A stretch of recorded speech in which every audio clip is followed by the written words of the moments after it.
Bom dia, meus amados, a graça e a paz do Senhor. Hoje vamos estudar o Evangelho segundo João, capítulo 12, verso 23, que diz: Jesus respondeu: chegou a hora de ser glorificado o Filho do Homem.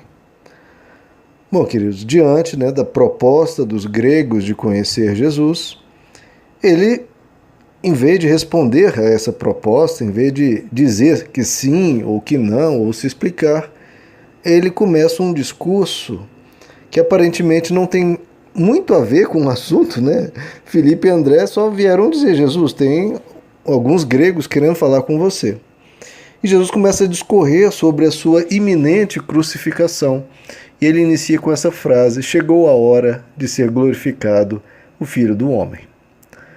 Bom, primeiro ponto, queridos, esse tema da glorificação é algo comum, nas falas de Jesus. No capítulo 13, que nós veremos, versos 31 e 32, Jesus diz: agora é glorificado o Filho do Homem, e Deus é glorificado nele. Se Deus é glorificado nele, também Deus o glorificará em si mesmo e logo o há de glorificar. Então veja, quantas vezes nós falamos glorificar aqui. E o que diz é: Deus vai ser glorificado em Jesus. E Jesus será glorificado no Pai. Essa relação de um está glorificando sempre o outro. Jesus glorifica o Pai glorifica Jesus. Jesus glorifica o Pai glorifica Jesus. Isso na teologia é chamado de pericorese, que é uma espécie de dança, onde um está sempre voltado para o outro. Um nunca pensa em si próprio, sempre está 100% voltado para o outro, 100% em amor para o outro. E é por isso que a Trindade é uma unidade perfeita. Um sempre voltado para o outro, no exemplo máximo, na ação e na vivência máxima do amor, é o que nós vemos na Trindade. Em João 17, por exemplo, Jesus diz: todas as minhas coisas são tuas, Pai, e todas as tuas coisas são minhas. Então, sempre essa relação de um voltado para o outro. Agora, por que, queridos? Antes de iniciarmos aqui o discurso de Jesus, que nós veremos nas próximas lições, por que Jesus começa a discorrer sobre a crucificação dele, sobre a morte dele? Se esse aparentemente não era o assunto, era simplesmente um convite dos gregos para conhecer Jesus. Então por que ele começa a falar sobre morrer? Veja, queridos, veja só. A decisão de matar Jesus, os fariseus, os líderes judeus de Jerusalém já haviam tomado, já havia sido tomada essa decisão, no capítulo 11, principalmente, numa reunião no Sinédrio, dizendo: nós precisamos matá-lo, porque todo o povo está indo após ele. No capítulo 12, isso é repetido novamente. Então essa decisão de matar Jesus já havia sido tomada, era questão de tempo. E como nós vimos no capítulo 12, a questão do tempo já havia se tornado urgente. Então Jesus estava à porta da morte, como se ele tivesse uma condenação à morte já emitida contra ele. Agora, chegam esses gregos. Quem são esses gregos? Existe uma literatura muito antiga cristã dizendo que esses gregos eram emissários de um rei de Edessa. Edessa é uma cidade no leste da Turquia, uma cidade então grega, greco-romana, e um rei havia enviado então esses emissários. Esse rei havia ouvido falar de histórias sobre Jesus, de milagres, histórias dos ensinos de Jesus. Esse rei ficou muito impressionado com o que ouvia, principalmente por estar ouvindo de uma fonte confiável. Então ele decide enviar um convite formal, convidando Jesus para ir a Edessa e ser patrocinado pelo rei. Então Jesus seria conselheiro do rei, seria professor nas escolas de filosofia, etc. Ou seja, queridos, Jesus estava entre duas opções. Uma terrível, que era: se ele continuasse em Israel, seria morto da pior forma.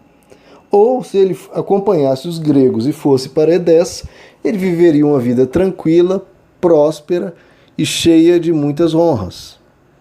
Então, alguns comentaristas, inclusive, chegam a dizer que talvez essa tentação aqui de Jesus fosse até maior que a de Mateus capítulo 4, onde o próprio Satanás tenta Jesus no deserto, né?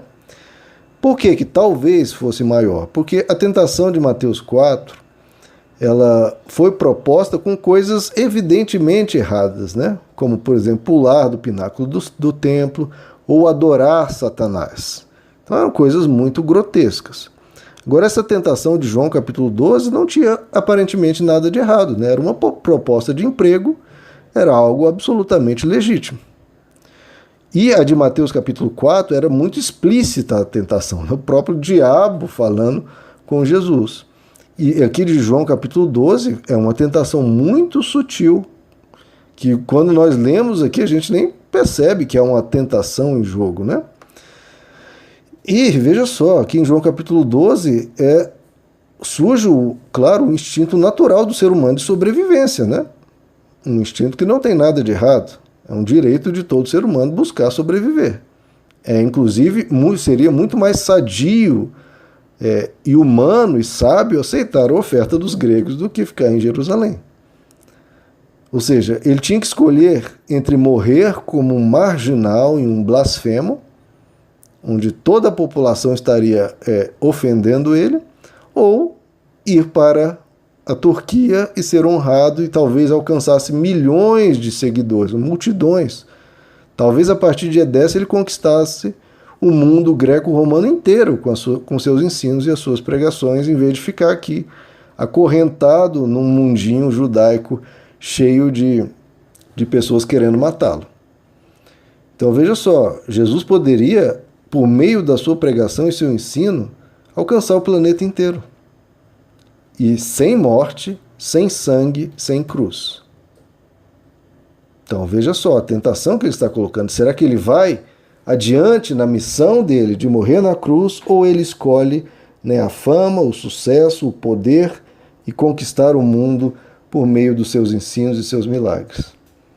Então ali ele estava tentado a vencer no tempo, aqui na vida presente, mas perder na eternidade, ou decidir perder na vida atual para vencer na eternidade.